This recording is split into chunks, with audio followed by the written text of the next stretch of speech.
Okay, we're going to go ahead and get started. I understand there's a few traffic issues. They've closed the exit, which is interesting.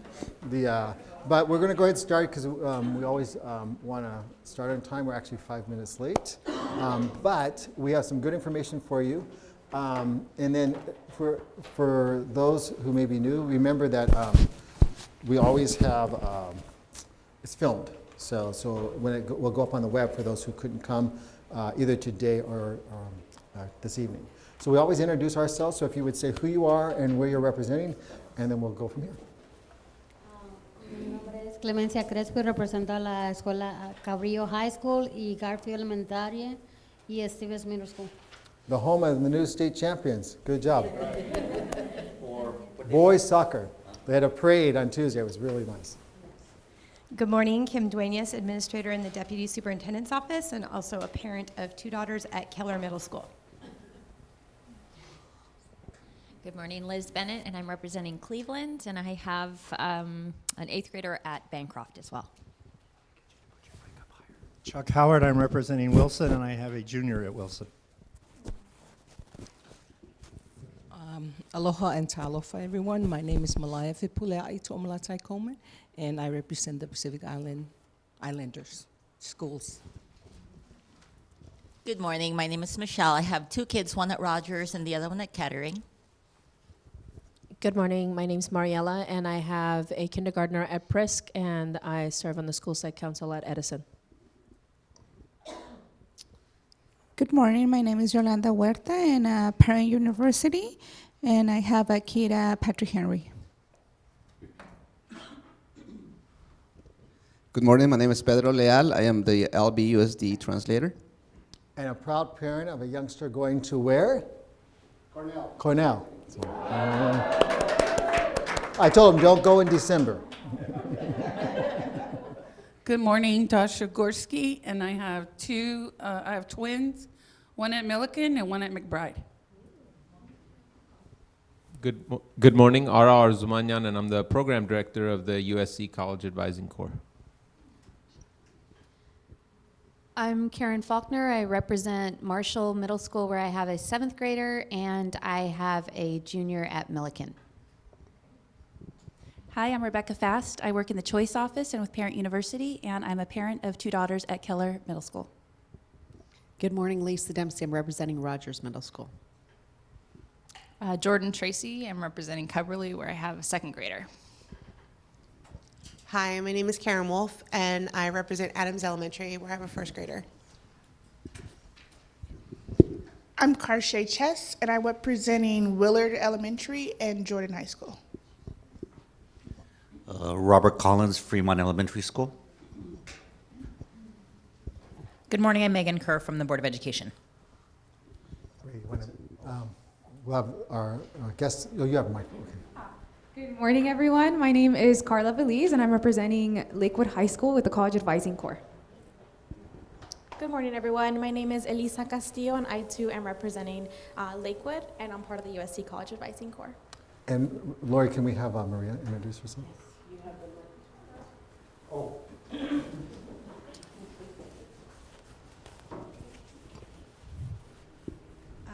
Good morning. My name is Maria Loesa. I representing Signal Hill Elementary and Bancroft Middle School. Great, thank you. So in today's agenda, we have 2 big items besides open issues for questions. The first is talking about our College Advising Corps, which we've had a great partnership with the University of Southern California for many, many years. I believe we have 16 advisors now in the district. I believe it's 14. So we're very excited about this because you remember our number 1 mission as a school system is to make sure that when after our students are done here that they're college and career ready. And so we know that 86% of our youngsters graduate in 4 years. And we know that of that 86, 72% of them go on to college. So we're very excited about that. And we wouldn't be able to be where we're at if we didn't have the great partnership that we have here. And then on part 2, remember I gave you all homework to go back. Well, you're going to do your homework assignments here. And we're going to strategize some recommendations for the board on the LCAP. So I'm going to turn it over to our advisors, and they're going to tell you the great things that are happening within our program. So good morning, everyone. Okay. I was hoping we would do a little better than our students. That's a good start. Like I said, my name is Carla Veliz, and I am here with Elisa.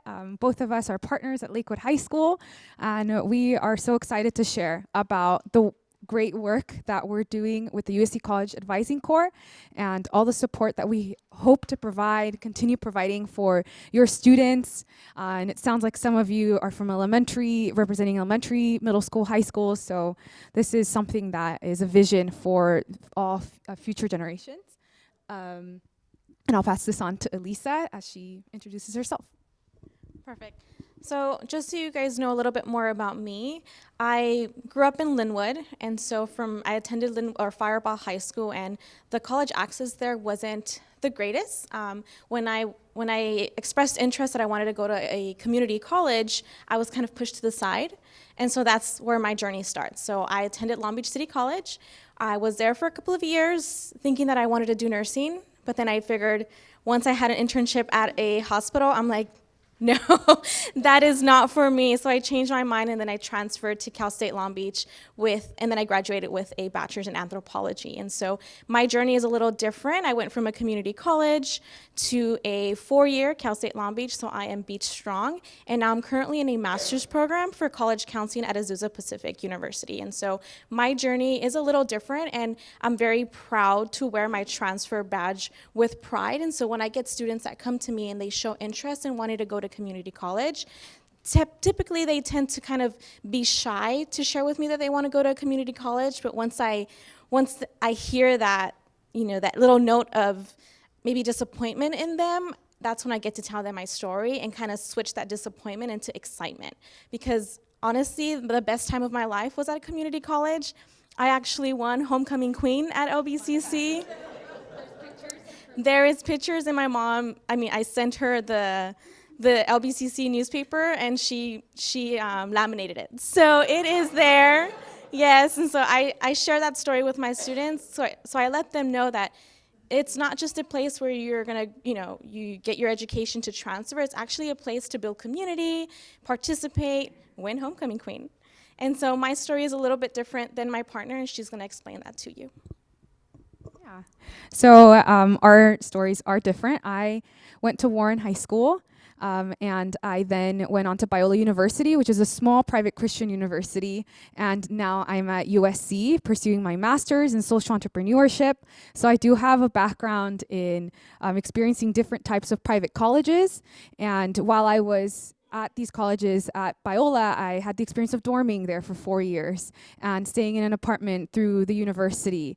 I did a study abroad in Bolivia, doing an internship with relief organizations. So anytime I'm able to share with students, there are a lot of different types of colleges that can fit what you desire in your experiences in a variety of ways. It can be because of location, but also as a private school, there's a lot of other things that they have to offer. So together, Elisa and I are able to share a lot of variety of experiences from our backgrounds, and that's something that we hope to do when we meet one-on-one with students, and we encourage them in their journey, and we'll continue sharing this. And so that's essentially the mission and the goal of the USC College Advising Corps, is to provide access and resources to our students so they know that college is an option in any which road. So a 4-year, maybe taking a gap, or just going to a 2-year community college. And so that's really what we do. And so we are the USC College Advising Corps, but we partner with a national organization, which is College Advising Corps. We serve in 14 states and 626 high schools around the nation. And so that is something that we pride ourselves on. And then we work with schools in Texas and New York. Even in Berkeley, we have a core up there as well. And so we are very strong, and we're continuing to grow nationwide. Yeah. So when it comes to some of our responsibilities that shifted over a little bit. While we are nationwide, specifically here in Long Beach Unified, we're at all of the schools that you guys have mentioned, McBride and Jordan High School, Milliken, we're from Lakewood High School. So we do represent sharing what we our responsibilities as a part of the College Advising Corps, but specifically as a part of the USC Advising Corps. There's part of our values to support your students in their transition onto college.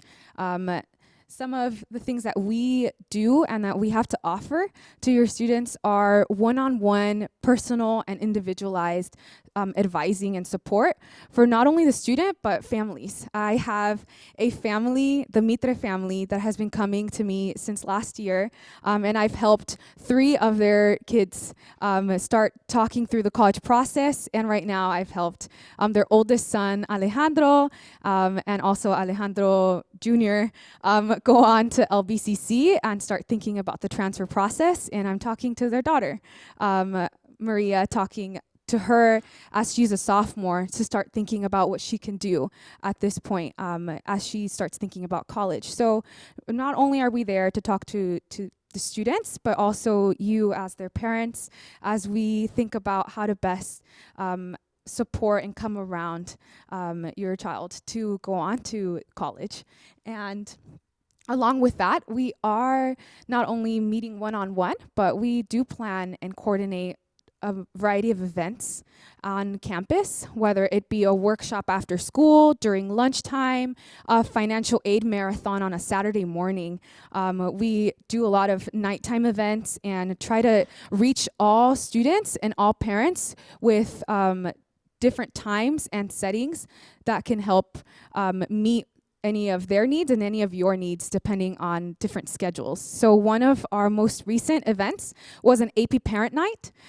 We were able to collaborate and join in and add on workshops and different events for that night. And we had over 100 parents and their students, children come on to Lakewood High, and we were able to do a workshop at 6 p.m. So that's just an example of something that we have done in the past to be able to support our students.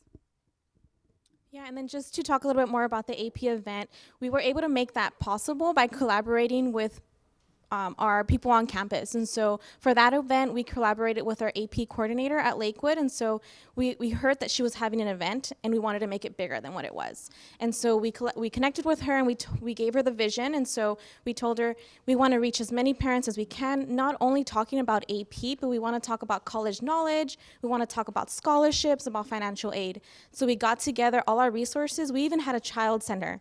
So parents were able to, have their young children in a room. We had people there watching the children. We had games. We had YouTube playing with kids, Peppa the Pig on there.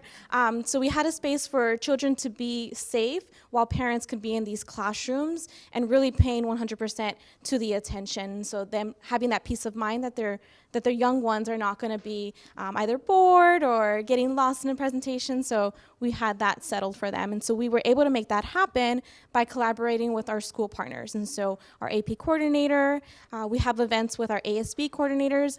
Even the principals or the co-principals at Lakewood High School are very open to making sure that our events kind of get pushed through and around campus. And so that's similar to all the other high schools as well. We also do data tracking of students, and so we group students based on GPA, based on interest, so that we can better target what their needs are. And so we really pride ourselves in making sure that we reach the students where they are. And making sure that they have the information that pertains to them and what it is they want to know. Mm-hmm. Is AP advanced placement? Yes, sorry about that. So AP is advanced placement. Mm-hmm. Great. So moving along to some of our impact. This is district-wide, some of the impact that we've had through our resources and through our services. We've been able to meet one-on-one with over 4,000 students in a one-on-one or group setting. And these are interactions talking about college applications, filling out the FAFSA together, or talking about match and fit. Is this the right school for me?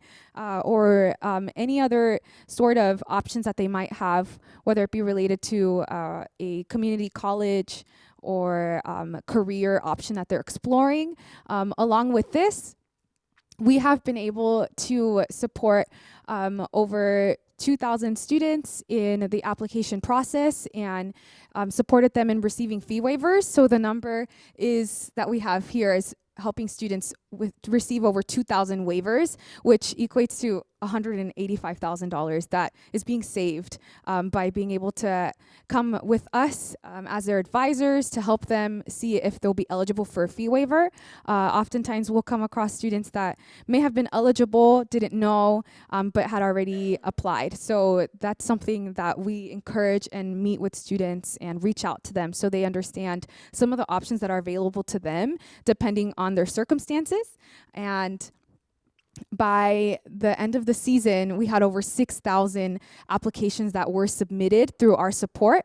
And this is something that because of some of the data that we're tracking, we're able to see and keep track of, are we making an impact? Are we meeting our goals? And through some of the things that you're seeing here, we are. And we're targeting the students that we see are getting lost in the middle. The majority of our time is being divided between students that are at a 2.0 to a 4.0. So this isn't only numbers based upon the students that are already in AP, but students that are really in different places, academically even, that we are making sure have access to the resources and aren't getting lost in the middle of that.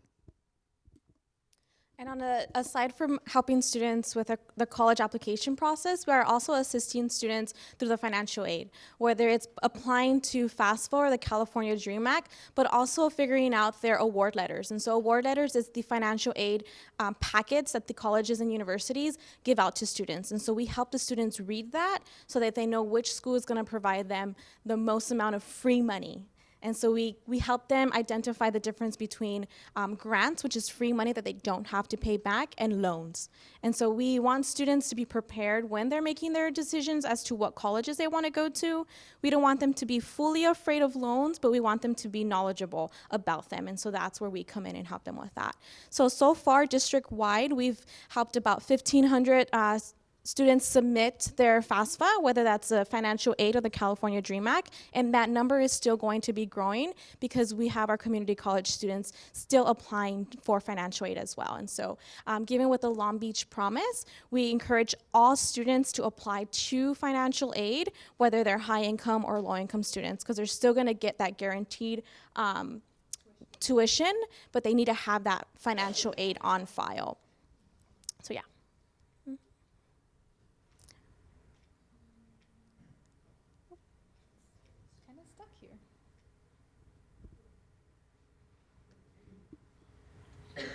And the picture that you see in the little oval, that is at Lakewood High School, and that is our decision day. We had Para 106 emceeing our event, and so we had about 500 students celebrating their success in applying to 4 years and to 2 years, and we also had some students in that picture, going to the military and going to trade programs or apprenticeship programs. So we are not just celebrating 2-year and 4-year Brown students, we're really celebrating students having a plan after high school, whether it's going to the military, going to an apprenticeship program, going to a 2-year or a 4-year institution. So we really pride ourselves on making sure that the student is fully aware and have a plan after high school. So even if students say, Miss, I don't want to go to college, I just want to get a job. That's okay, but what kind of job? Can it be an apprenticeship program where you might be going to school, but you're getting paid to go to school, and then it's going to lead to a career? And so we really want them to know their options. And so as parents, we would like for you to encourage your students to visit us, because sometimes it takes us having to pull kids out of classroom, and we want to limit that time. But this is what our impact is and what we do. Anybody have any questions right now? Yeah. Did you say this is at every school? Did y'all say that this is at every school in Long Beach, that you guys are on campus at every school?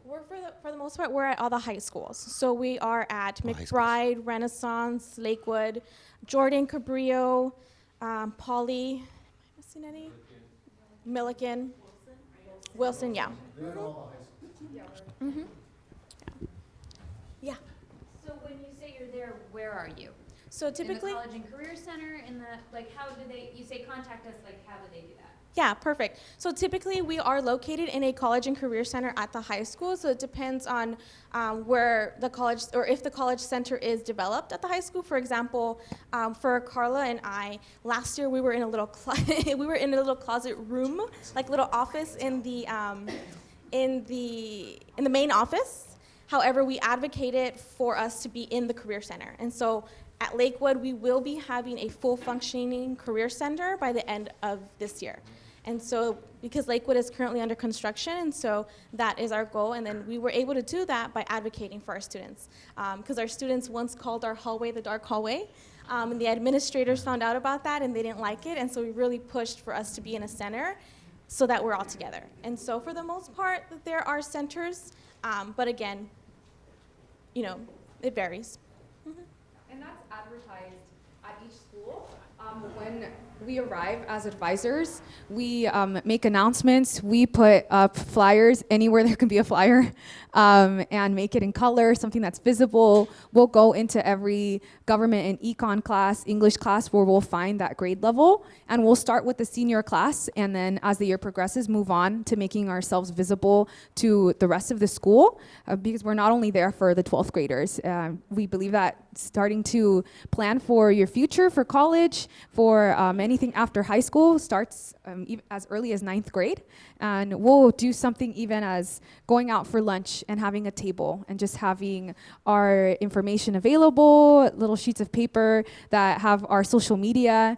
For the most part, every school, every college advisor will have a social media account, another way that they may be able to connect with our students, knowing that they're on Instagram, they're on some of these websites already, and we'll be announcing all of our events and going into the classroom to make sure that they have access to us and that they know where we are. So that's a really great question, and it'll vary by school.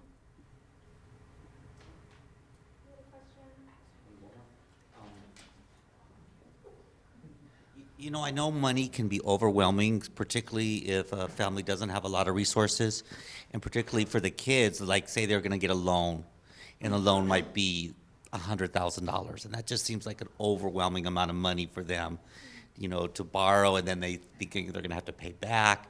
So how do you deal with that, like, you know, particularly for a kid who is poor, who that money seems like almost overwhelming to them?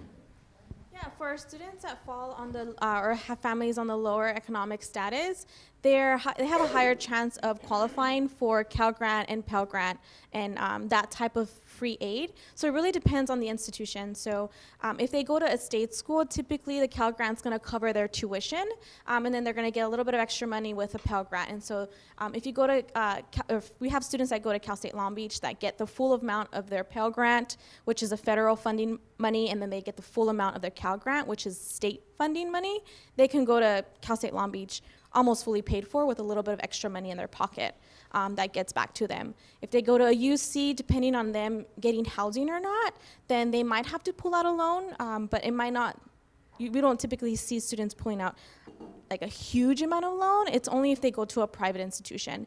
But if a student is high achieving, low income status, private institutions tend to give merit-based scholarships, and so again, that's another free money. And then we have students apply for scholarships at Lakewood High School, and I believe at Cabrillo as well. They have a local scholarship that the specialists do. So for example, Jenny Gilden, which is the college and career specialist at Lakewood, runs this local scholarship where she has the student complete one scholarship package in the beginning of the year, and she's constantly matching students to scholarships just in the Lakewood Long Beach area. So that way their chances of receiving that scholarship is a little higher because they're only competing with Long Beach and Lakewood students as opposed to national students. But we also do have a national database, which is the JLV counseling page. That is another database where parents can get into, and it takes a little bit more time looking because it's just a huge database. And you can filter it by state, by major, and things of that nature. So it's JLV counseling. You don't have to sign up for anything. You can just go on it and look for different scholarships, but again, it's a little bit more time consuming to look for those scholarships. But there is money out there, and really trying to understand what what school it is the student wants to go to and why they want to go to that school. Usually when you fill FAFSA, they ask you for your social security number. How do they do it with the kids that don't have a social security number, and what loans or scholarships or grants can they receive? Yeah, that's a great question. If the student does not have a social security number, they may be eligible for the California DREAM Act. When they go onto the California DREAM Act, this is an opportunity for them to be able to receive state funds, which is the Cal Grant, and there will be a few qualifying questions that they're asked. If they're considered AB 540, if they may have DACA, and are not an eligible citizen or non-citizen. So to ask them a few questions, and usually students can be very confused in some of those questions, and that's definitely a place where we have stepped in and been able to clarify that. And they are able to complete the California DREAM Act and still successfully receive, if they qualify for that, still receive the Cal Grant and be eligible for those grants at that point. In the FAFSA, it will ask them if they have different types of, if they have a visa or a residency, they might qualify for that. So that's the only area that it can get a little confusing for students depending on their status. But there are opportunities for those students, and there's scholarships specifically for students that may not have citizenship in the US. They'll have the dream.us is one of the scholarships that's available for them. And we've been able to assist a few students in applying to different scholarships that are available, and usually have a scholarship board that will have different things posted on the walls that will be different categories of scholarships. So. Thank you for all your service. My question is, how many Pacific Islanders that you have encountered and help through your service? And second, through the process, after when they're in college, do you prepare them for the transition from high school to college, and what kind of program that will help them stay in college? That's a good question. So for Pacific Islander students, we have a high population at Lakewood High School, and so what we do is that we, at the universities that they want to go to, we make sure to find out if there's any clubs on campus that they can connect with, usually first-generation programs geared towards minority students, so Latinx students, our African-American students, our Pacific Islander students, our Asian population students. We'll connect them with that type of resources, so that we know that when they transfer over, that they're not going to be left behind. And so there's a lot of programs, first generation or transition, they're called transition programs at these institutions, both at the community college level and the four-year level, that help with those students. And then we always locate scholarships specific. There's scholarships that are specific or are geared towards ethnicity, and so we just do a little extra research for those students. Mm-hmm. Yeah, at Lakewood, we have a large population of Samoan students and Pacific Islander students, and across these 2 years have worked alongside them and learned more of some of the challenges that these students face in their education. I specifically remember one of my students, Fa'ai, last year, she ended up going to UCI, and in writing some of her personal insight questions, got to hear a little bit about the challenges in her community, and learned about being typecasted as an athlete, or only being able to go to school because she's athletic or others are athletic, and wanting to overcome that and show that she is academically a great scholar, and she's a scholar athlete. And that started these personal and like one-on-one relationships that we're building with these students give us deeper insight into the challenges that they're facing and how to help them overcome it. So along the way, while Elisa and I may have been a little more familiar with first-generation Hispanic backgrounds, we, because of the diversity of our Long Beach schools, quickly started to gather and gain more knowledge as to how can we be best equipped to serve African American students, to serve Pacific Islander students. And we're constantly being trained in going to conferences, but also on our own, making sure we're giving the resources that those students need to meet their needs at that point to be successful. So that's a population we definitely care about. You gonna show the video? The video? Is it gonna work? It's not working?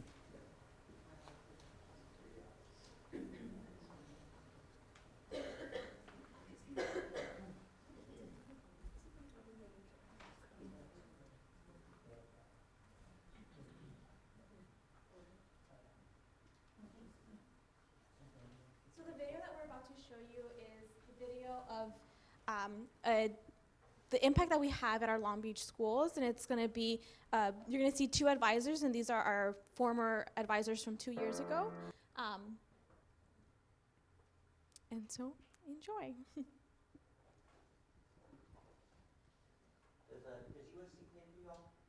We'll talk about that in a minute. At first, like, you don't know what to do, and there's like so many different things that you have to do. I didn't know anybody would accept me. I feel like it's a big step forward. It's a big thing being the first kid to go to college. My name is Brandon Delgado. My name is Adiva Myers, and I'm a college advisor At Wilson High School in Long Beach. I was one of the top students at my school. I was the valedictorian. Senior year, we got a college counselor for the first time. We didn't have any counselors or anything like that. And she urged me to not undermatch for schools. So she told me to apply to these different places, and I ended up applying to Berkeley. I didn't have that support. My father and I had to figure out everything on our own, and I was the first person in my family to go to college, so it was a big struggle for us. One of the most critical problems today is ensuring that we move more young people on from high school to college. The Advising Corps uses a near-peer model and addresses directly a lack of counseling for college and for college results. The students in the school see an individual much like themselves who has been successful. This is a very powerful message for them. I think Good Morning Hen is on the other side of the room. A lot of them, when they're coming in, they don't know anything, and also they have a big financial need. So if they don't know about getting money for college, but they know it's expensive, then that's deterring them from applying, that's deterring them from even trying. It's foreign language to them when they have to hear EPT, ELM, Early Start, Early Birth. They have no idea what any of that means. Any questions about financial aid before we move on? Angeli? The students really care and they want to go to college. The problem is they don't think it's for them, and they typically undershoot where they're capable of performing. So with our advisors coming in to say, look, I was able to do it, you can too. It's very doable. I graduated in 4 years on track, so you can manage anything. It just transforms their view of themselves and what they're capable of doing. I think in the beginning of this year, I didn't know I actually could go to college. They went over my transcripts and they told me the necessary steps that I needed to do. Throughout the course of this year, I worked really hard to get my grades up. I managed to get accepted to Cal State Long Beach and Cal State Dominguez Hills. And then I decided to go to college, basically. I just graduated last week, so I know the system. I know how to pick the classes. Every time I go on their portals, I'm like, oh, I literally did this a few months ago. Everything I needed, I just came and she just did it like on site, like right there. Ms. Delgado kind of gave me advice about what to talk about, and so I did end up getting a scholarship. I had a mix-up in my financial aid. I personally had no idea how to sort it out, and that's where the Career Center guys came in. Students who meet with an advisor are 14% more likely to visit a college campus. They're 19% more likely to apply for financial aid, 20% more likely to be admitted, and 27% more likely to submit their enrollment deposit.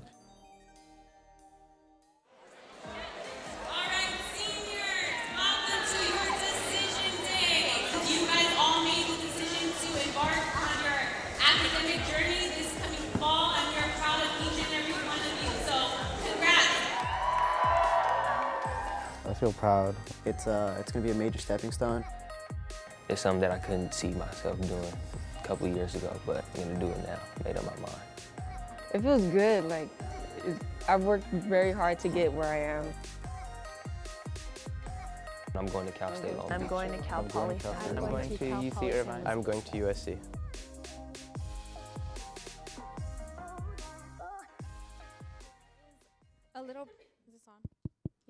So that's a little bit of what we do. And as you heard in the video, a young gentleman said that he had a mix-up with his financial aid and that he came to an advisor. And so we do that constantly with financial aid or even college applications. We usually get students in December or December, January that come to us and say, I made a mistake on my application. And so they come to us, we help them draft an email to fix that mistake, contact the schools and make that correction. The same thing with financial aid. And so financial aid is a little easier to fix because you could always go back and make a change, but it's really the college apps that we see the biggest issue. Astoria recently, a student came to me with a denial from her dream school, which is Cal State Channel Islands. She came to me worried and she was sad. And so we drafted up the email. I helped her send it. She didn't even know how to send a letter in the mail, so I gave her instructions on how to do that.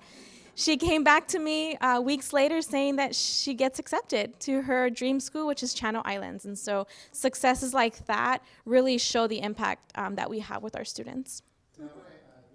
And that was asked about the cost. So in the beginning, when we started this program several years ago, it was fully funded by SC. So we received several college advisors. Then we went to SC knowing how impactful this program was, and we said we want more. And to SC's credit, they accepted our challenge, and so it's a split program. So with the 14, we get some for free, and we pay for the others. And as you can see, the data is remarkable because 86% of our kids graduate, 72% are going to college. It's higher than the national average. We still want and have more work to do, but the advisors are a huge support in addition to the counselors who are already there. So you can see, because at most of the high schools, it's a 500-to-1 ratio of counselors, except for at Jordan, Cabrillo, Renaissance, Reed, and Beach. It's 250. And these advisors are at all these schools helping people do this work. So we're very blessed to have a partnership with SC, because not all school districts have this, to be very honest with you. But you could see what they were talking about, how they're taking individuals through every different program, because every year we have 5,500 students roughly that graduate. So could you imagine they could have 5,500 unique problems. And so these individuals are able to do it. And I think the other power of the program is that these folks have just graduated, and so they have a great peer relationship connection to those who are in high school, who are 12th graders, so they can relate and answer, all these fear questions or whatever the questions happen to be. So I can't commend them enough, because they've done a great job. And SC, thank you for being a great partner with us on this, because you can see our kids go to hundreds of different universities and colleges, and so it's very important. I just want to add something to your video. Would you please have a Pacific Islander individual, so it will encourage our Pacific Islander to apply? Because I saw the video, I did not see any Pacific Islander in. Well, they may have been, because remember, we have individuals who are with multi-ethnic backgrounds, and actually in the district, the fastest growing two groups for designation are declined to state because of individuals, because of multiple backgrounds, and two or more races. So, but we always do try to make sure that we do that.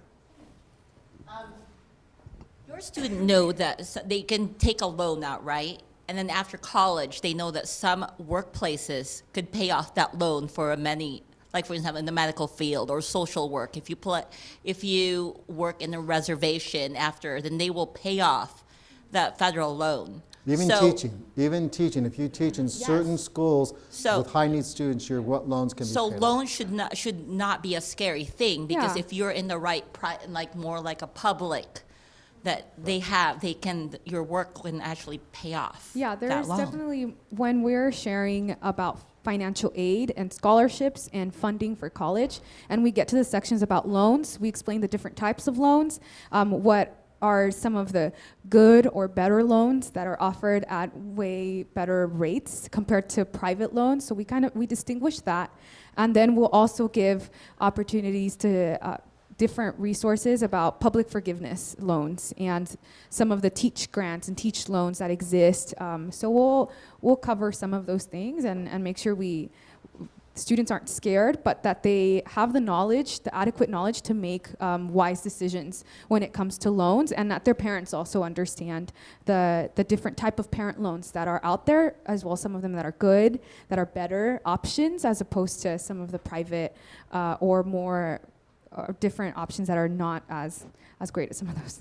And this is one of our LCAP expenses because this is, and when we have our student advisory group that I meet with, this is the number one thing they said was the most powerful, and these are high school kids that I meet with, to benefit them. Because they said, you know, Mr. Steinhauser, if you have to ever keep one thing, is you keep this. Because of what they see is the unbelievable support and the individual addressing of their needs to make sure that they can go wherever they choose to go. And again, looking at all options out there. Whether, and again, it's not just college, it could be directly into the workforce, it could be directly into the military, and that type, so, yeah. Doctor, I forgot again, LCAP is what? LCAP is the Local Control Accountability Plans, because remember in the district we receive what's called Local Control Funding Formula, LCFF, and those are resources that are given to the district to support the needs of our students here. And one of them is college and career supports, so that's how we pay for the SAT, the PSAT. That's how we have what we call job developers, which you'll meet later in the year. Those are individuals who help kids get interns and work study opportunities. And then we have our college advisors, amongst other things. So. I also want to add for your FOSFA, make sure the kids make sure they check work study. Because if you don't, they don't give you work study work.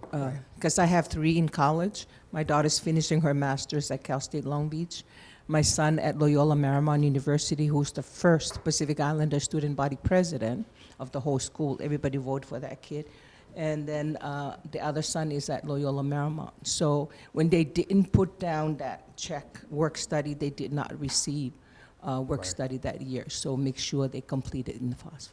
That's definitely something that we do address because there's more to just clicking that button on the FAFSA or the California Dream Act for work study. They actually have to find the job on campus. And we tell them it's not as easy as just clicking the button. Sometimes they'll offer work study like a list where you can go and ask, or sometimes it's just as simple as walking into an office and saying, hey, I have work studies. Can I work here? Because sometimes departments will create a position just so that student can benefit from that work study. And so we tell students to advocate for themselves. And so we really teach them, not only do we hold their hand as much as we can throughout the process, but we teach them to be advocates for themselves. Because we can't follow them onto the 2-year or 4-year institution. And so we show them there are people on these campuses that will support you like we can. We'll show you where they're at. It's up to you to walk through the door and ask for that help. And so we really advocate for that. Yeah. Good morning. I'm just very thankful that there are college advisors at the high schools. If it wasn't for my college advisor, I wouldn't have gone to college. So just so you know, I'm a graduate of Long Beach State. Knowledge is power. Moving forward, it's an overwhelming process as far as applying to the universities. I'm privileged to be able to be an assistant to my daughter. She's a senior, and we went through the whole process. There's a lot in detail when you apply to state, UC, and private. I think the component that is always very important to factor is the outreach for parents.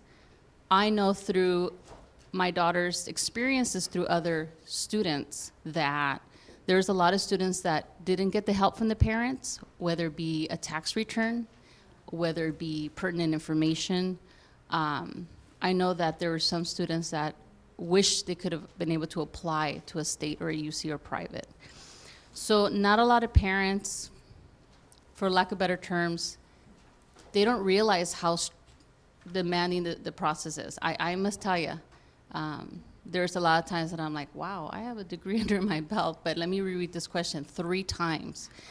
And then there are those that don't speak the language, and then there are those that don't have that background knowledge. So with that being said, moving forward, I would love for the middle school, 8th, maybe high school, somewhere along the line, to figure out how to convey that message to parents that they need to know what they need to give their students to be able to apply to the universities.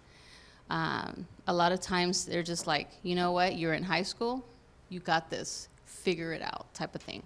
But even at this point, high school, that's where they need us the most. Because there's other factors that lead into the self-esteem, the encouragement. So that's why college advisors are the other eyes for the parents. And I'm going to give kudos to Miss Yvette Aguirre at Millikan High School. What an amazing, encouraging young lady, and others as well. But she's the one that held my daughter's hand to be able to help her through the process. So I'm very thankful. I just think, and my hope is that more parents would pay attention to what it really takes for the process from beginning to the end.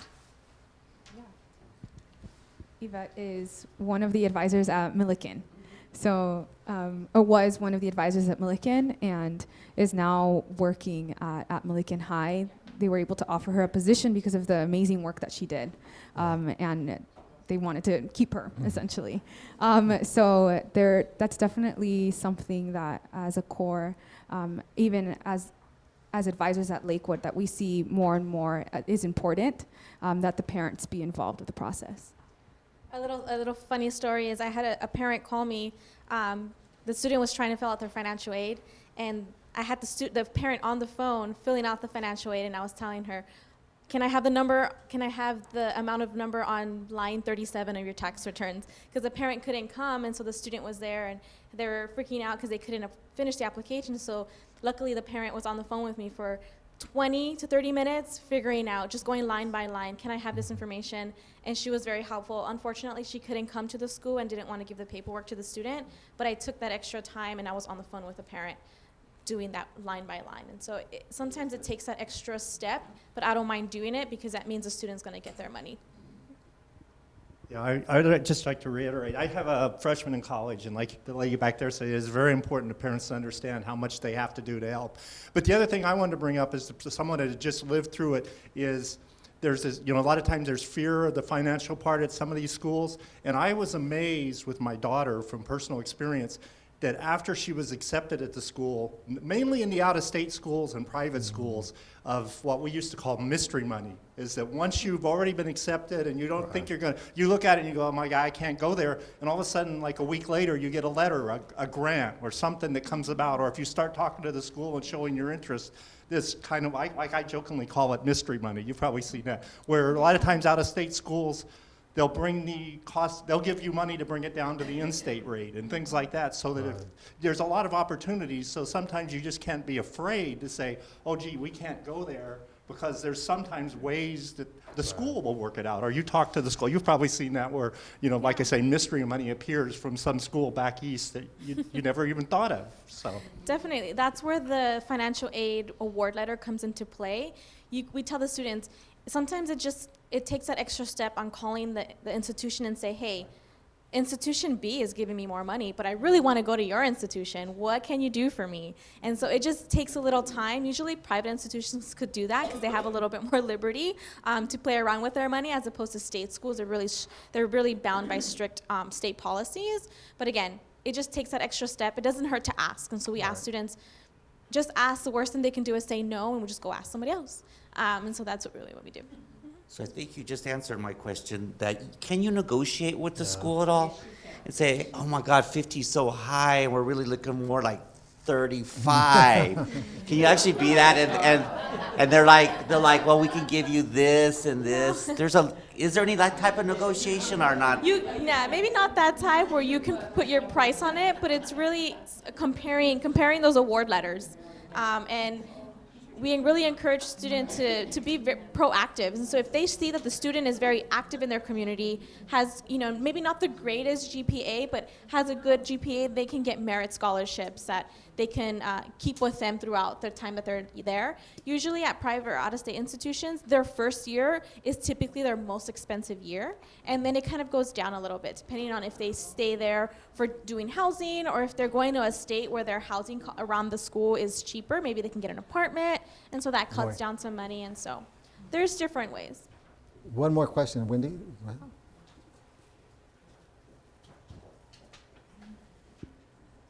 apologize for coming in late, so I'm sorry if this has been asked. But I'm wondering, is there an example FASA or a practice one anywhere online or something? So it's not the first time the parents are able to see it when it's time to actually fill it out. Is there something available, or could there be something available? Yeah, there's paper forms of the FAFSA available online, and you're able to see every question that they ask in a different layout.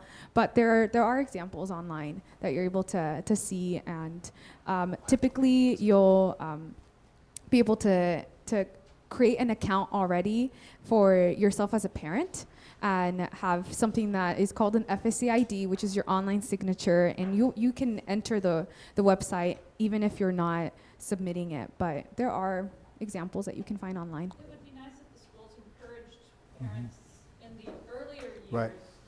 So when they're in the throes of it, that's not the first time Right. that they're seeing Right. it.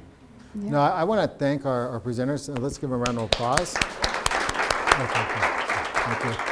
Again, we could not be doing our work and getting where we want to go without the support of these individuals as well as others. And again, thanking SC for being a good partner in this journey of ours, because our counselors can only do so much. It's a given day that they have a ton of things to do, and these individuals are a part of that.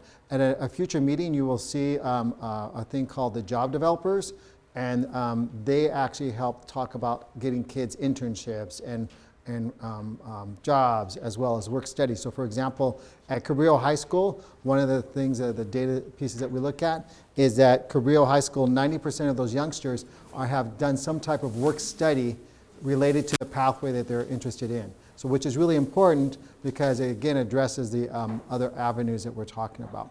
So remember I gave you homework, and Ray, is this up here? You ready for your? Yeah, so I gave you a homework assignment, and we're gonna go for that in a minute. So, and we're gonna work in groups, so if people on the side could join a table, we won't pass that out yet, so.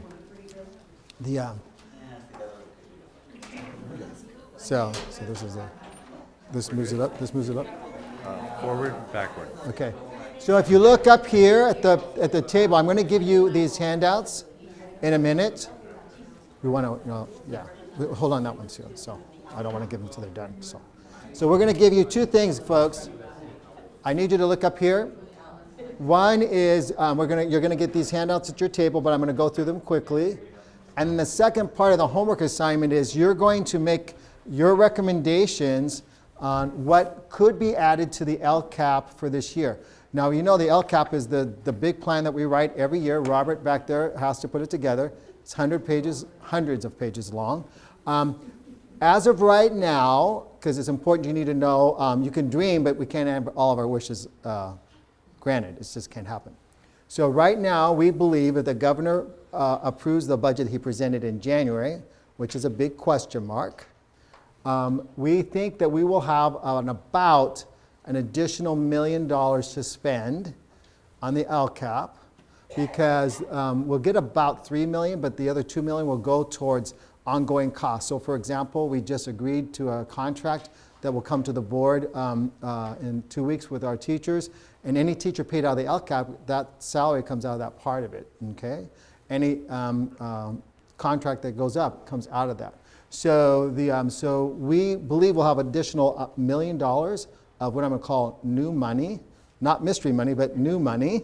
And we have a rule in the district at the same time that we don't spend, if you get $1 million, you don't spend $1 million on fixed costs, because remember, we're a declining district. So every year we're down about $21 million because we're down about 2,000 kids, which means, so if you spend all that money, that means you'd have to lay people off, okay? And we don't want to do that. So we have a rule in the district, at the district level as well as the site level, that you can't put more than 80% of that into what I call fixed costs, okay, people. The other 20% could be in like one-time expenses, like buying things. So you have to keep in mind that we have about $800,000.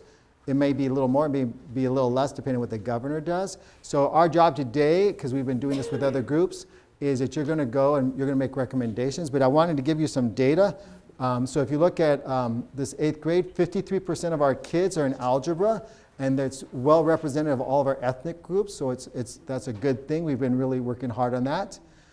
Next, you can see the, you'll get this data at your table, the different ethnic groups that are in the representation. AP enrollment, right now this is 47%. It's actually closer to 50% of our 11th and 12th graders take at least one AP exam. So for example, our students are going to do that in a couple of weeks. We're going to give 14,700 exams this year. It's up by about 500 from last year. It's almost an average of 2 exams per student. So we have a little over 7,000 students. It's around 7,200 who have signed up to take exams. And some of them are challenging the exams, which means that they didn't take the course, but they're going to challenge it, because they love physics and they're going to challenge it. Again, you'll see the AP by enrollment. So you can see, for example, when we started this program, going backwards to 2014, African Americans have jumped 16% in that part of it. You can see the different groups. The next, this is just looking at it in a different way. So for example, African Americans make up 13% of the district population. 10% of them are in AP courses. Hispanics make up 54% of the district population. 48% of them are in AP courses. So all these numbers we're trying to move up. These, for example, in African American, 5 years ago, this was 5%. So you can see it's doubled in 5 years. So we're proud of where people are moving to, and now we want to continue that growth. Again, this is an area of always challenge because it's passing the exam, okay? Even though we have more kids in AP, we have more tests passed, but in some cases the passing rates can go down, so we're looking at that. We talked about this earlier, so you can see our grad rate in 2013 was 80%, now it's 86%, and these are students who finished in 4 years. They're not the 5th year seniors or 6th year seniors. Again, grad rate by ethnicity, so 86% of the students are graduating as an aggregate in the district, 86% of the African Americans are graduating. And just as a point, all these ethnic groups are higher than the state. So for example, in African American, that subgroup here in Long Beach is 12% higher than the state rate. And the state has about an 8% African American population statewide. So you can see 84% of Pacific Islanders, 84% of Hispanics.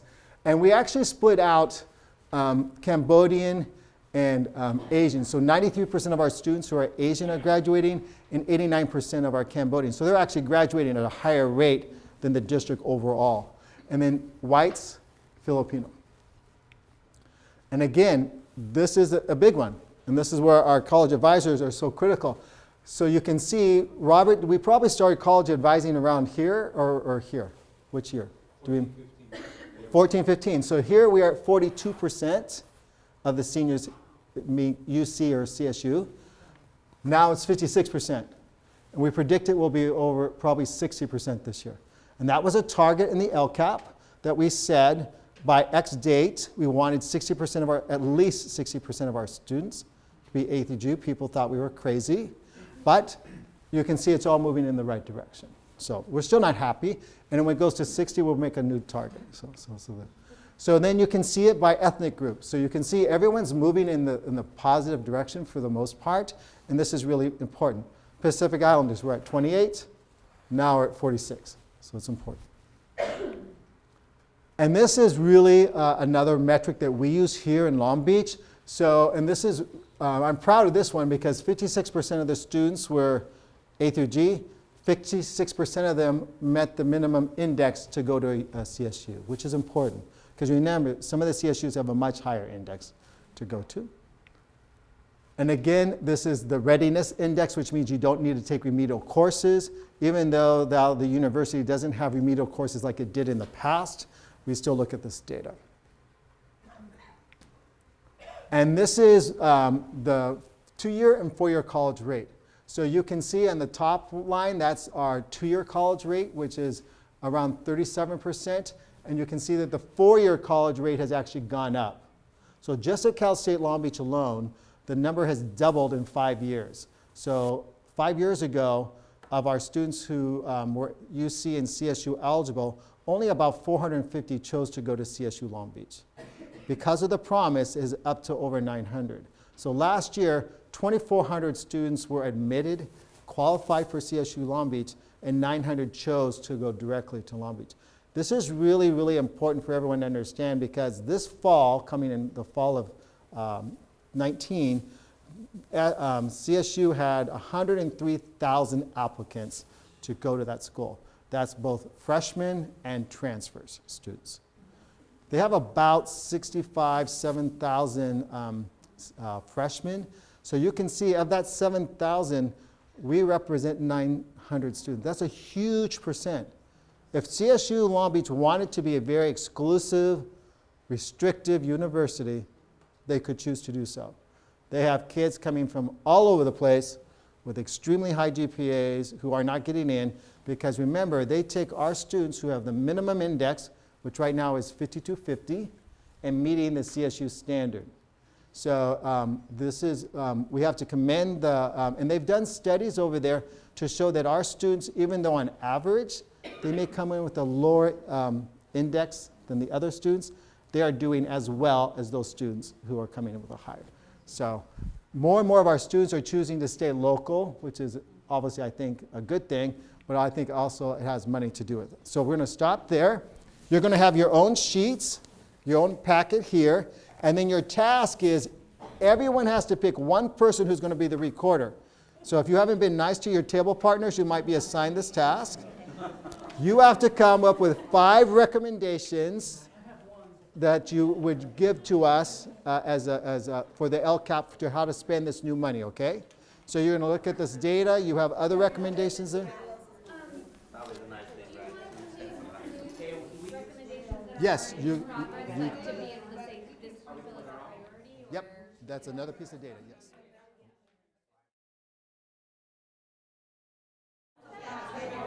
Great discussion, everybody. It's now time to share out, and I'll start. As we've been talking to different groups, kids, teachers, parents, others, I'm going to give you some examples that people have brought to my table in these different meetings, and we'll be taking all these recommendations to the board later this year. And your next homework assignment is going to be this. After we collect all these papers from you today, we're going to share out, and we're going to give them to Lori. Lori's going to put all these items on one page. She's going to send it to you via the Google Classroom. And then your homework assignment is going to be to share these with your peers at your sites. And you're going to come back on April 11th, and you're going to vote. You're each going to get a certain number of votes. This isn't Chicago where you can vote as many times. You get a certain number of votes. And then we'll have posters throughout the room, and then we will then prioritize based on this group, and we'll take it to other groups. So by the time we come to the board in May, we'll have a list of maybe 30, 40 recommendations, and here are where the top ones go. And some of the things may not cost money, and that can easily be done. Some may cost money. That's really where the board will have to make a decision. And then others will be, well, we'll put it over in this bucket, and we may address it in multiple years. So I'll give you an example. So as we've talked to different groups, and we've heard it here, the Family Resource Centers, which we have 4 of right now that are housed staffed with counselors and psychologists and others, has been very popular, doing great work. But folks have said, what about one on the other side of the city? Because we don't have, for example, in the east and in Lakewood and Signal Hill, we don't have, well, we have one in Signal Hill, but we don't have it in that area.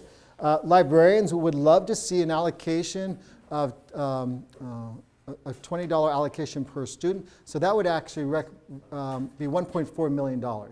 So that would be, but that's a great example of where we might say, well, we're going to do this over multiple years, and we'll see what other resources we can find to address that.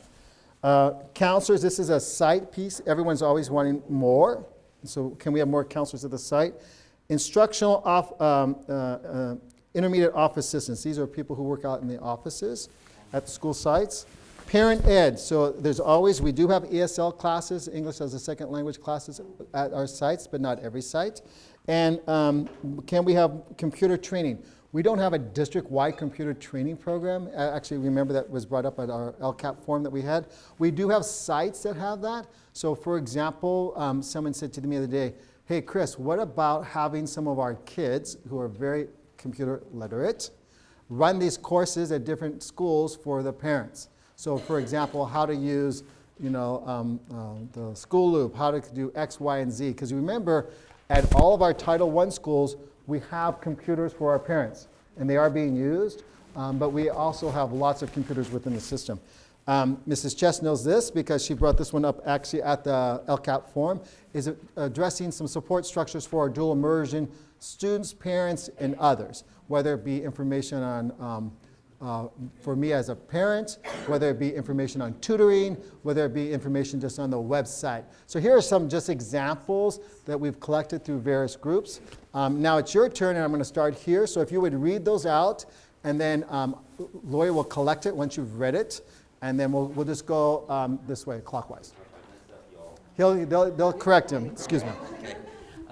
We really try to address the basic needs of our students, and trying to bring back some of the things that were eliminated when funds were taken away, really trying to make school fun. So the first two dealt with field trips. We want to have 2 field trips per year for elementary students to get them out of their environment. We also want to expose our middle school students to college field trips. Once in 6th grade, 7th grade, and 8th grade, so they'll be able to go to 3 colleges by the time they're done with middle school. We have a few concerns about our school lunches, that they're nutritional, but sometimes they're not tasty. So we're suggesting maybe we hire someone who is a nutritionist, but also really talks about flavor and taste for our kids. So our kids want to eat their school lunches. We want to create an environment at middle school that's maybe a little softer.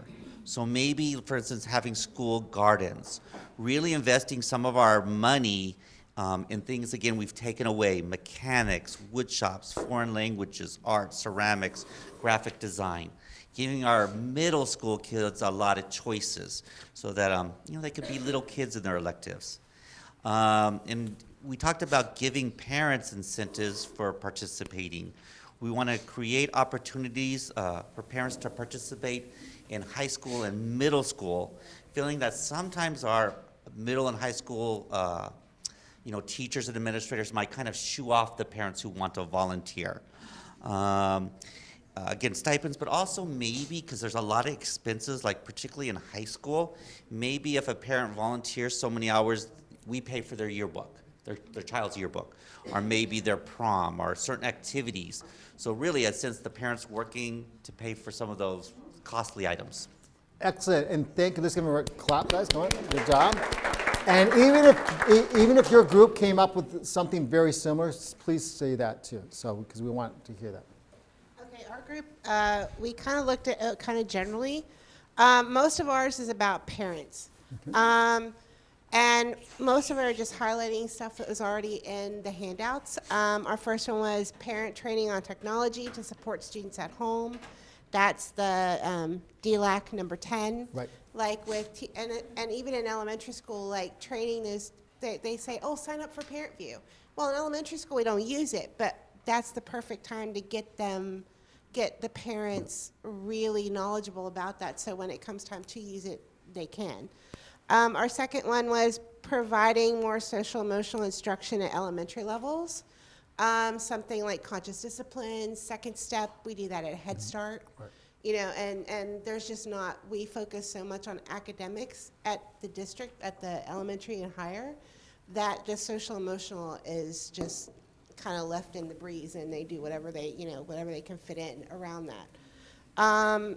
We had for number 3, like providing training for parents, mostly just what I call parent involvement, but on advocacy, on school involvement, like working together with the school to get your students successful and, all these, like going to college, other things, because we need to work. You can't just be, it's just the parents or just the school.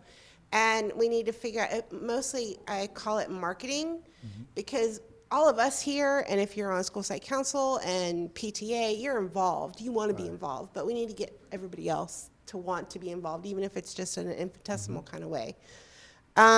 Number 4 was mental health education. That's the CAC recommendation 2. And then the number 5 was about summer school enrollment. Having it open so any student at any school can go to the summer program in any other school, because right now that's not there, and if they don't have the population to have summer school, their kids aren't going. Right. That was the other big one. Great, let's give them a round of applause. Good job. So, back here, great. Okay, so, we had number 1 was expand math tutoring at the 6th grade level in high schools to meet the students' identified academic needs. Suggestion like Monday through Thursday, 1 hour paid teacher to tutor a math teacher who is credentialed math.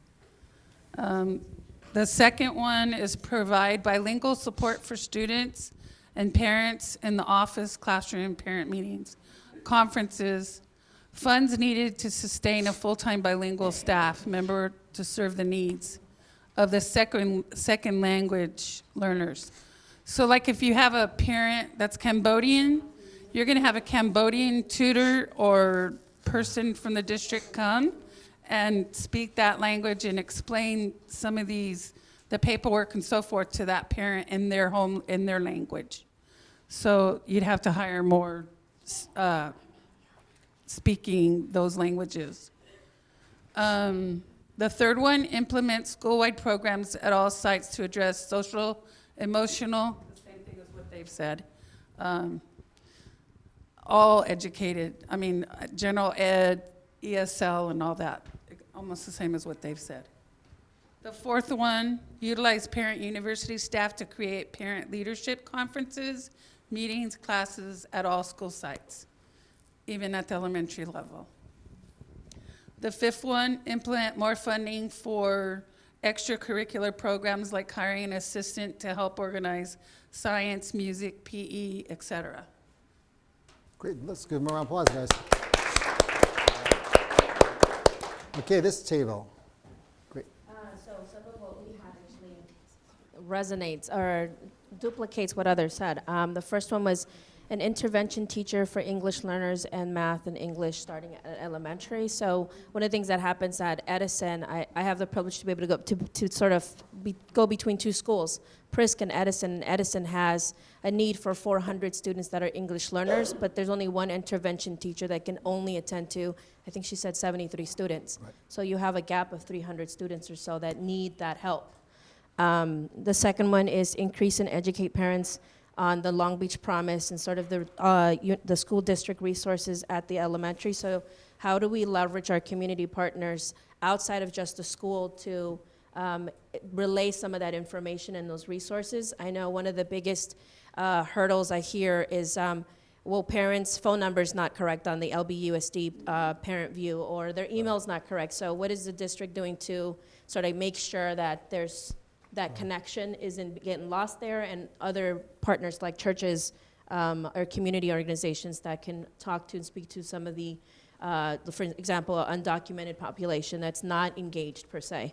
The third one was counseling services for K through 5 to deal with trauma. So one of the things I shared was at our school, our counselor spoke to us at the school site council and said, I'm like the sheriff at the school. And I was pretty shocked that he said he's like the sheriff at school. I thought a counselor did more counseling services, not necessarily discipline. So how how does the district ensure that some of the best practices is being taught and you know, across different schools, not just, you know, I know at Prisk the counselor doesn't think that she's a sheriff, but at Edison, that's apparently what he thinks his role is. The fourth one was on-campus training or workshops for parents, and again, sharing some of the best practices.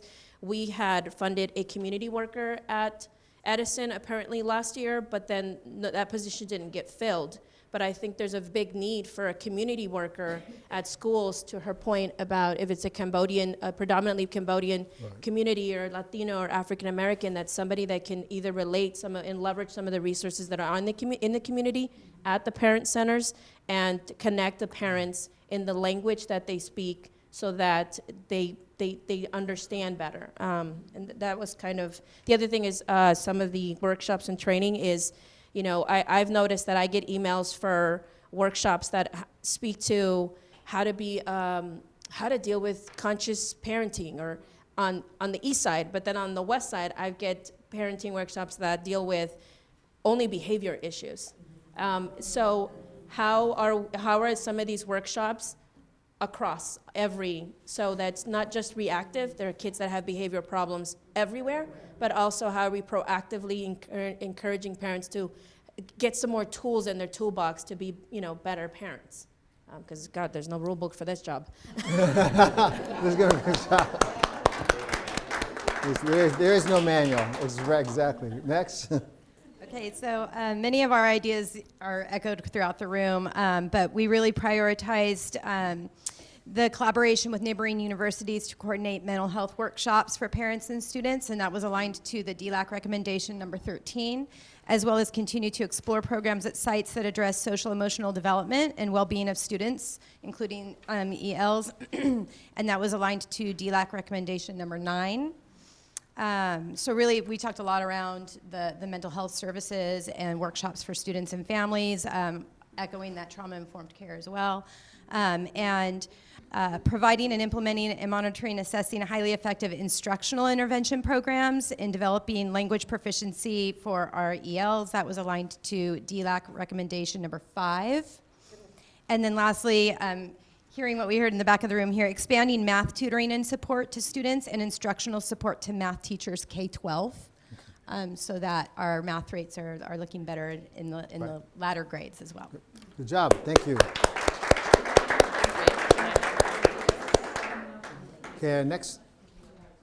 So I'm going to speak on behalf of Señora Crespo and Loes. And some of the recommendations they had in our table, the first one being that there be a center specific for parents, and they understood the new centers for families, but that there may be more specific resources for parents and that they would be bilingual. And they've noticed that some of them may be on a referral basis, but if some of these centers can also be walk-in and easily accessible, and not only referred. They had some occasions where they were asked if they were who referred them, and they weren't sure why it was not walk-in or available in that way.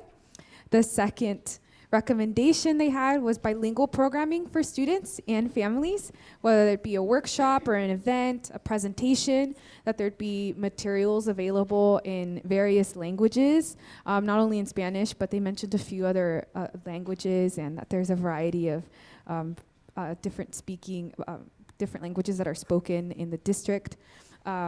They spoke about tutoring availability after school, that there'd be more availability for students to be able to attend tutoring, and that they'd be able to add more tutors and people that are assisting students.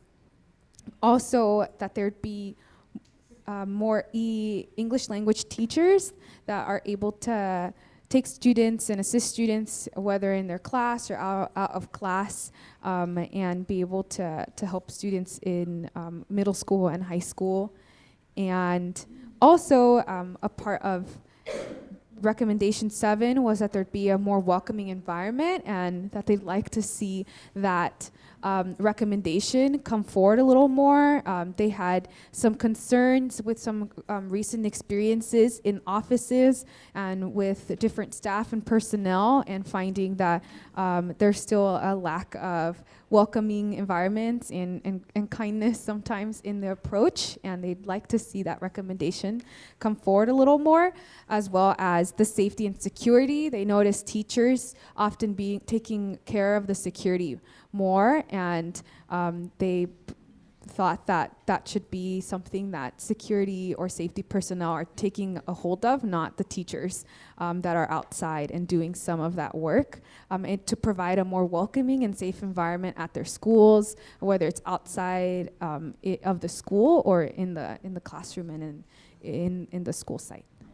Good job, thank you.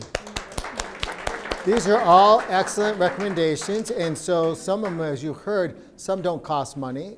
Some are implementation issues that we have to work on. Others cost money, and then will come, and then some can be what I'll call funded from other programs. So for example, it may not be an LCAP funding issue because you could put something else there. So next week when we come back, we'll talk about your voting process. So share these ideas, and if you have other ideas, we can add them on add-on at that time. For example, on the field trips, recommendations from some groups have been to add, because we do have certain field trips at the elementary level right now. So for example, in 5th grade, they go to the art museum, Long Beach Art Museum. They also go to the symphony. Some of the 3rd graders go to the aquarium, but not all 3rd graders right now. And so there's been a recommendation to expand that to all schools who are interested. There's also been a recommendation to expand, it would be new, to send all 4th graders to Rancho Los Cerritos, which would be about a $50,000 tag. So there are things out there. So those are really great examples that you've given us that we'll take back for everybody. So your homework assignment between now and April 11th is to share these results. We'll give them back to you in a document, and you're going to get 5 votes. You heard there's like 35 different recommendations, and I'm sure it's going to grow. So you get 5 votes. This is just like, at home I would tell my kids, you can want everything, but you're not going to get everything, okay? So you have to, this is really hard, and my high school kids do this every time because we give them their own budgets, and they say the hardest thing, Mr. Steinhauser, is that our wants are this big, but the budget you gave us is this big. And it's true. So, and so you have to pick and choose. But even though it doesn't, so whatever we represent and give to the board at the end, if they don't pick all those items, which they obviously can't because they have a limited resource, is that there will be a working document. So it could be, for example, that something doesn't get funded that was number 6, let's just say, or whatever. It doesn't mean that it won't get funded because it could get funded in October or November when other revenues come from other places. Okay. Now, at the same time, what we have to do, and the reason I use the 80% rule, is that we always like to build out 5-year budgets. If you've been following the news recently, there have been multiple places with multiple strikes in the district, in the state, I mean, and there are several districts on the verge of going bankrupt again. So it doesn't do you any good to offer all these things and then the next year say, guess what, we have to take it all away because we don't have money. So we build out 5-year budgets so that whatever the board decides to add, hopefully, unless it's bad, hopefully would continue for the next 4 years after it's implemented. So it's like the college advisors. We've built out this budget so that even 5 years from now, we have a healthy, good reserve. We're not going to go bankrupt. We're going to be in good shape because remember, we're a declining district like the state of California, which means we lose about $21 million a year. So we have to make sure that we control cost. And so and that's my job to make sure that I give the board the right figures and everything matches up. And that type of thing. So I appreciate all the feedback that you've given us. Any hot questions you want to ask me before we do our prizes? It's not so much a question, but just that in the recommendations as bilingual support came up again and again and again, because I also attend CAC, I just wanted to throw out there that in IEPs, it's a huge issue. Correct. It's a major problem. It So- is a major problem, and those parents feel really marginalized, and they really And there's two are issues angry in about it. Right, there's 2 issues. So the vast majority of our schools have bilingual representation. So anytime a new office vacancy comes up, it's reclassified into that language. But there's 2 issues. One is that there aren't enough people out there to fit these categories. I'll give you a great example for air conditioning. So we have several positions in the district that are open right now to be filled. which is HVAC, heating and air conditioning. There are no qualified candidates out there to fill these positions. And part of the problem is because some of the places that were training folks to do this closed those shops. So for example, some of our community colleges got rid of those programs years ago in the budget crisis. And so now you have this issue. So we're actually working with some other folks of how we can build our own pipeline. We have to do the same thing with the bilingual staff. So there's a whole issue that we have these priorities that we have to address, and then how do we get the people there that we need to get there? So great question. I just would like to say, for me, I can't imagine having an IEP and being a Spanish speaker and not being able to understand because you're making decisions. So Right. thank you for bringing that up. You know, I always comment a little because I know you kind of talk about the budget and everything, and I tend to really want to support the teacher and the teacher union.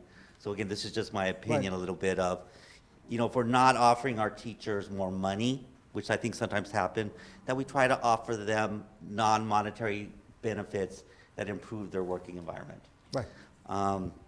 Can I bring up a little, I've talked to you a little bit about this, so if this is you and me, sure, stop me. But, you know, I have been trying to advocate for SB 48, Right, the fairness, it's in social studies. And I have come across, like, kind of what y'all are saying, that some of the principals are not really willing to talk about it. There's almost like an anger or irritation when I call the schools and ask a question like, you know, why are you asking this? Like, who are you? Are you a parent at this school? And then most of the time, they just don't even call me back. It seems like there's like a lack of transparency. I'm gonna tell you, to most of the principals I've talked to, or haven't talked to, because they don't call me back. Right. And the couple that do call me back, it feels like a little bit of defensiveness. I mean, I'll give you a huge compliment that you didn't seem that way to me. You felt very open. I'm like, well, if the superintendent is willing to have a conversation like this, why aren't the principals willing to do it, or even some of your staff? So can you address just like when a parent does have a concern, or maybe it's a little conflict, how do our principals react to that? So, and again, I have 9,000 employees, so everyone handles things a little differently. So just that's it. That's enough. So the way it works so if a parent has a concern, or anybody in the community, they're supposed to go to that first front. And if it's a parent, it would be the teacher. Then if they're not satisfied with the teacher, they're supposed to go to the principal. If they're unsatisfied with the principal, then they're supposed to come to the central office, and it would be that level wherever that's at. So for example, elementary, middle, or high school. And then they can actually, if they're not happy there, they can meet with Dr. Baker or myself. I'll give you a great example that just happened last week. Angry parent calls. I answer the phone. It's after the hours. I answer the phone, and I'm saying, have you talked to the teacher? No. Have you talked to the principal? No. I'll listen to what you have to say, but I'm not going to micromanage that decision because it has to be pushed back to the local level. Now, there may be an issue that comes up that I'm going to have to address. I'll give you another great example that's going to come up next week. I have a parent that I'm going to meet with who has talked to the teacher, who has talked to the principal, who has talked to the elementary office. They're not happy with any of the resolution. They're going to talk to me, and they're not going to be happy with my resolution. Because this issue is they want a child to be kicked out of their school where the child cannot be kicked out of that school. The child did not do anything to be removed from the district. And we are not allowed by law to move a child from school A to school B unless he or she's being expelled, okay? Or unless the parent has said, you know, I want my child out for a variety of reasons, and that happens. So I guarantee you, when I meet with this parent next week, and then they're going to say, I want to speak to the board. And I'm going to say, you have every right to speak to the board, and you can call and I do get this, people who want to call the mayor. You can call the mayor, you can call anybody. But the thing is, there are some cases where resolution can't take place. I'll address your issue with the level offices because it's important for everyone to say, I'll hear what you have to say. I may not have the answer to your question, but let me get it to that process. Because we do want people to be open and not to be scared or intimidated for that part. So we hear, and then we'll go here. Oh, I'm sorry, here, okay. Okay, I understand what you're saying, but we always have to, the information has to funnel. And a lot of information we learn from here that the principal does not, implement it or help out and have a transparency through parents and students, and which is something we need to work on that. My question, not a question, is a comment. When we have this list right here, DLAC recommendations, Yes. when it says done, can we put down what was done? So And that also- means it's being implemented. It's so Right. it's happening. What did we implement? Oh, You sure. know, yeah, Mhm. so it's We'll get nice that. for us to know Sure. what we implemented. Okay, over here and then here. It's totally off this topic. Okay, no problem. But only because at the elementary level, and we had this discussion in school site council a little bit. Some of the teachers are concerned because they're like, we have so much other stuff to do. We kind of leave out history and social studies history. And okay, February is Black History Month. They were talking about, you want us to do reading, and I'm like, but it's Black History Month. You can read about things that go on, plus then you bring in that science part, or Right. you bring in that. So I'm just like, what as a district are we doing to help, because we are so focused on reading and math, and to get those teachers to give them ideas on, okay, well, you're having a kindergartners are learning about color. Well, then tell them that the sky reflects color. There's your science right there. So the You teachers, know, what are we doing to kind of There are- help them integrate that stuff in that they don't have time to actually have a class for? There are you know? several workshops that teachers go through on a regular basis on what I would call integration. So as an elementary teacher, I did exactly that. I taught 5th grade, had 35 kids. We had art, science, music, everything is integrated. It can be done, to be very honest with you. I'm just going to be frank. Sometimes take the area of science, okay? Sometimes people are a little afraid of science. So because there's a lot of work in science. You have to prepare materials, you have to do all these things. And then sometimes people are a little apprehensive about that. So we have to help everyone to see how they integrate. So for example, there's a great program that about 25 of our schools implement. It's called Engineering is Elementary. It's a great program on focusing on engineering, but through a literature-based program, through hands-on program, and it's exciting. So you're exactly right. That's something we always have to help everyone do, because the power of this is that your students are going to learn still through these integrated activities. So I appreciate the feedback, because I have to go back to folks to say, you guys, we have to have it all. And I'll use me as an example. I cannot sing, I cannot draw, I cannot dance, okay? This is the honest truth. So when I became a 5th grade teacher, I was scared because I knew I had to sing and I had to draw. I didn't have to dance because I would have the kids do the square dancing part by themselves. So what I did was my principal said, guess what you're going to do, Chris? Your goals this year are you're going to have a great visual and performing arts program. So I had to come out of my comfort zone to do that. And I tell you, we did. So we all learned how to play recorders, we did these things, but it was scary as an individual because I was worried about being judged, and so it goes back to if you're asking me a question and I don't have the answer, I might be worried what you might think of me, So the issue for us is how do we help everybody, and again, all 9,000 employees, to do the best that they can. Because some of our teachers are extremely gifted, and they do this like a drop of a hat. And so that's our job. I appreciate that. Okay. Well, this is to lighten it up a little bit. But It's all light. I know you're nothing. probably going to tell me no, but I'm going I am famous for saying no. Can you get the pies? So 2 pumpkin, 2 apple. So since I represent 2 schools, does that mean that I get 10 votes? Or that's So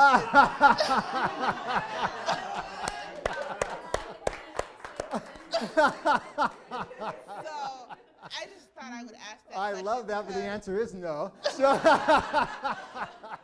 that is what I call good out-of-box thinking. I appreciate it. Okay, so you can bring others to the meeting, and they can vote too.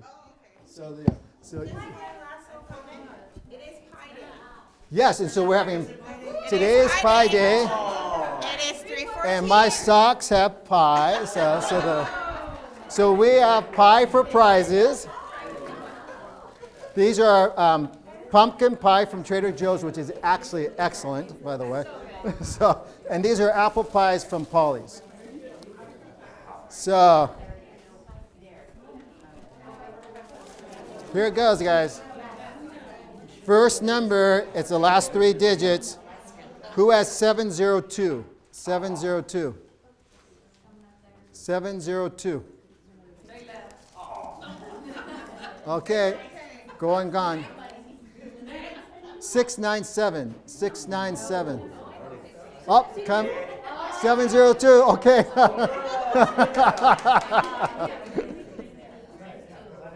Okay, that's apple. These 2 are apple, and these 2 are pumpkin. Whatever you choose. The next one is, yes. So you have now pumpkin. 717. 717. 717. Okay. 708. 708. Okay. 707. That's probably the same table. 707. 699. 699. Okay, pumpkin. That is really good. 693. 693. Thank you. 693. 693. Ooh. Okay, next is 722. 722. Wow. 701. Wow, gosh. 690. 690.